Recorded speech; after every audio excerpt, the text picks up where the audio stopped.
yanımda olmasan belə, hər an səni yararam mən ömrüm geçsə belə, səni yalqın sanaram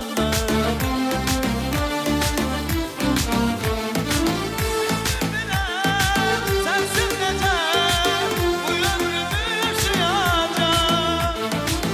O hüzn qalır qəmin necə ürəyimdən taşıyacağım.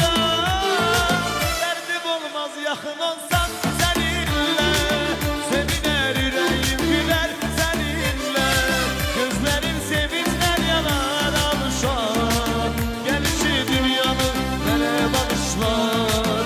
Dərdim olmaz yaxın olsan səninlə, sevinər ürəyim gülər səninlə, gözlərim sevinclər yanar alışar, gəlişi dünyanın mənə bağışlar.